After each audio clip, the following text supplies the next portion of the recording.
Sports authority of Gujarat ગાંધીનગરના સંચાલન હેઠળ તથા નર્મદા જિલ્લા રમતગમત અધિકારી કચેરી દ્વારા ભાઈઓ તથા બહેનોને SGFI રાજ્ય કક્ષાની શાળાકીય અંડર 14, 17 અને 19 જિમ્નાસ્ટિક સ્પર્ધાઓનો પ્રારંભ નાંદોદના ધારાસભ્ય ડોક્ટર દર્શનાબેન દેશમુખના હસ્તે કરવામાં આવ્યો હતો.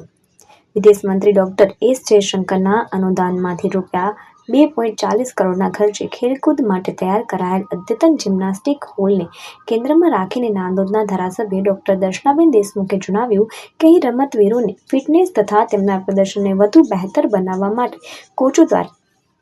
વિશેષ ધ્યાન આપવામાં આવે છે. તેમણે વધુમાં જણાવ્યું કે આપણો ધ્યેય હંમેશા ઊંચો હોવો જોઈએ અને તેને હાંસલ કરવા માટે સતત મહેનત જરૂરી છે. ખેલાડીઓ પોતાના લક્ષ્યને નિર્ધારિત કરીને ઉત્કૃષ્ટ પ્રદર્શન કરે, મેડલ હાંસલ કરે અને જિલ્લા, રાજ્ય તથા રાષ્ટ્રનું નામ રોશન કરે તેવી આશા પણ તેમણે વ્યક્ત કરી હતી. નોંધનીય છે કે અંબુભાઈ પુરાણી સ્કૂલ ખાતે અંડર 14, 17 અને 19 રિધમિક જિમ્નાસ્ટિક, અંડર 19 એક્રોબેટિક્સ જિમ્નાસ્ટિક તેમજ અંડર 14, 17 અને 19 આર્ટિસ્ટિક જિમ્નાસ્ટિક સ્પર્ધાનો પ્રારંભ કરાવતા પૂર્વે રમતવીરોએ મહાનુભાવો સમક્ષ પોતાના ખેલ કૌશલનું પ્રદર્શન કર્યું હતું. નર્મદા જિલ્લાના રાજપીપળાના છોટુભાઈ પુરાણી મહાવિદ્યાલય ખાતે રાજ્ય કક્ષાની અને જિલ્લા કક્ષાની સ્પર્ધાઓનો આરંભ થઈ ચૂક્યો છે, જેમાં જિલ્લા કક્ષાના ખેલ મહાકુંભ અંતર્ગત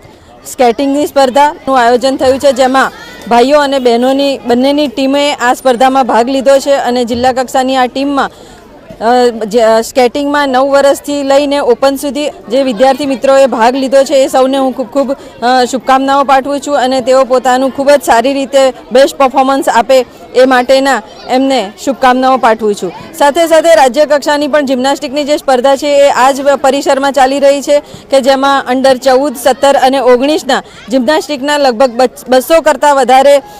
સ્પર્ધકોએ ભાગ લીધો છે અને ગુજરાતના 13 જિલ્લામાંથી આ સ્પર્ધકો અહીંયા નર્મદા જિલ્લામાં આવ્યા છે. ત્યારે એ સર્વે સ્પર્ધકોને પણ પોતાનું સારામાં સારું કૌશલ્ય પોતે બતાવી શકે અને સ્પર્ધામાં જીતીને પોતાના જિલ્લાનું અને ગુજરાત રાજ્યનું નામ રોશન કરી શકે એ માટે સૌને ખૂબ ખૂબ અભિનંદન સાથે શુભકામનાઓ પણ પાઠવું છું.